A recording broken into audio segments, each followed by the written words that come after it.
अब मैं बताता हूं कि हैक हुआ कैसे। ठीक है, यस।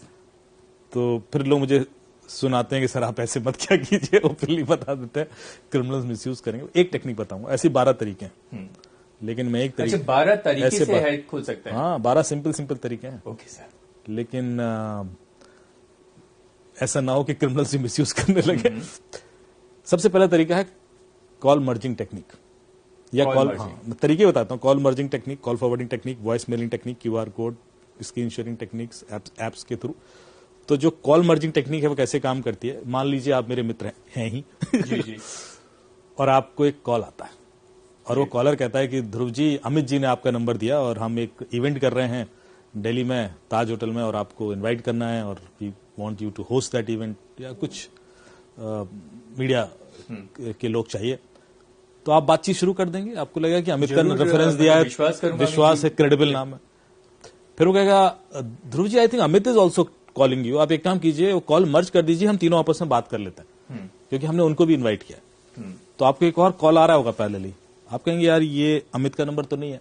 नहीं, वो उनका वीआईपी नंबर है, आप मर्ज कीजिए ना, बात करते हैं ना अभी तुरंत क्लोज करते हैं इसको। ओके। थोड़ा सा अर्जेंसी दिखाया और आपको लगेगा क्या है, मर्ज कर दिया आपने। जैसे ही आप मर्ज करेंगे, आपके अकाउंट से पैसे निकल जाएंगे, या आपका व्हाट्सएप हैक हो जाएगा, या आपका फेसबुक, गूगल कुछ हैक हो जाएगा।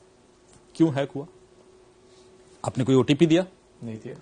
आपने कोई लिंक क्लिक किया? नहीं। आपने कोई ऐप इंस्टॉल की? नहीं। फिर आपके पैसे क्यों निकले? फिर आपका व्हाट्सएप क्यों हैक हो सकता है? सोचिए, यही टेक्निक है बस। कैसे? मैंने आपने 2 इनकमिंग कॉल मर्ज की। यस। यही क्या? यस। चैलेंज यह था कि दोनों इनकमिंग कॉल अननोन नंबर से थी, इसमें से एक भी नंबर आपके फोन में सेव नहीं था। बिल्कुल करेक्ट। yes. ये वाला भी अननोन था, वो भी अननोन था। yes. बस यही नहीं करना है। ये जो दूसरा कॉल आपको आया, वो ओटीपी का कॉल था। आजकल सारे ओटीपीज कॉल पे आते हैं। okay. जो पहले एसएमएस पे आते थे, now you have an option to invite them on call. WhatsApp का ओटीपी कॉल पे भी मंगा सकते हो, yes. बैंक का ओटीपी कॉल पे मंगा सकते हो, गूगल का ओटीपी कॉल पे मंगा सकते हो, फेसबुक का ओटीपी कॉल पे मंगा सकते हो। तो जब वो क्रिमिनल आपसे बात कर रहा है, जो पहला कॉल है वो तो क्रिमिनल का है, very clear.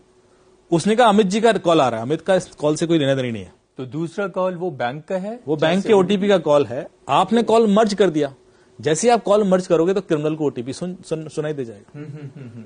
Bye the time you realise कि यार ये अमित क्या बोल रहा है, तब तक तो वो रेडी है ना अप्लाई करने को, कोड अप्लाई करेगा। okay.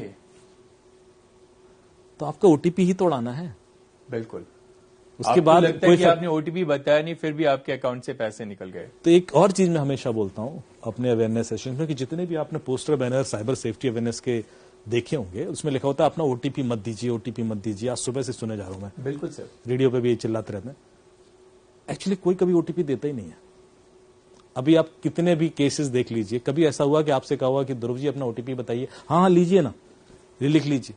अच्छा वो अपना पासवर्ड भी तो बता दीजिए, हाँ पासवर्ड भी लिख लीजिए। ऐसा होता है क्या कभी?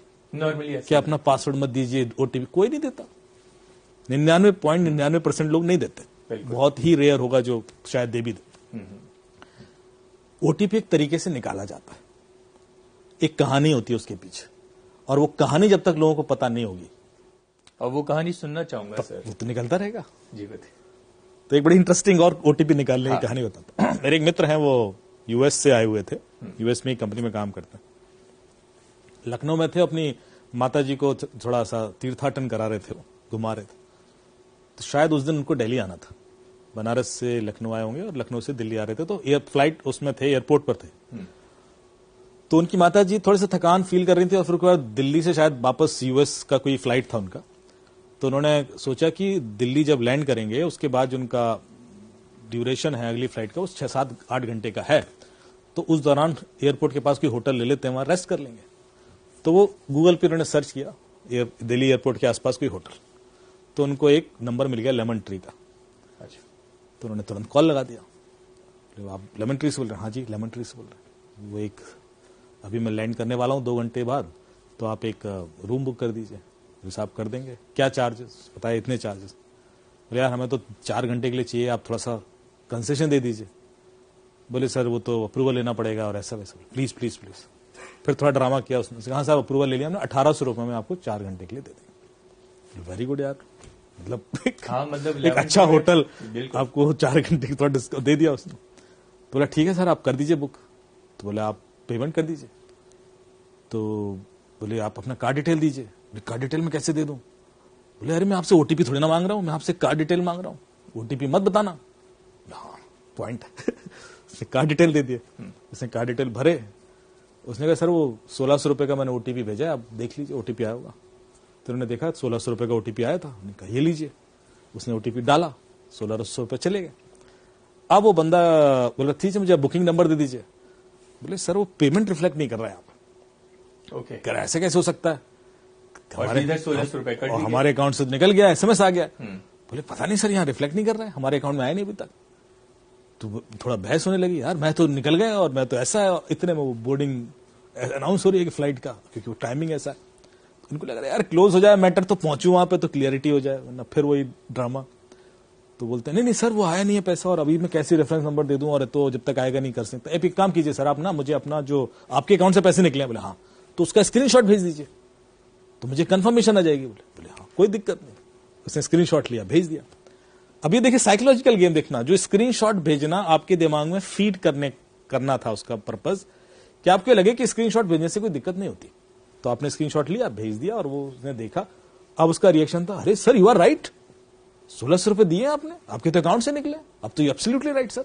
मतलब कितना इमोशनल। अब आप देखिए, हाँ पूरा हर चीज नोटिस कीजिएगा।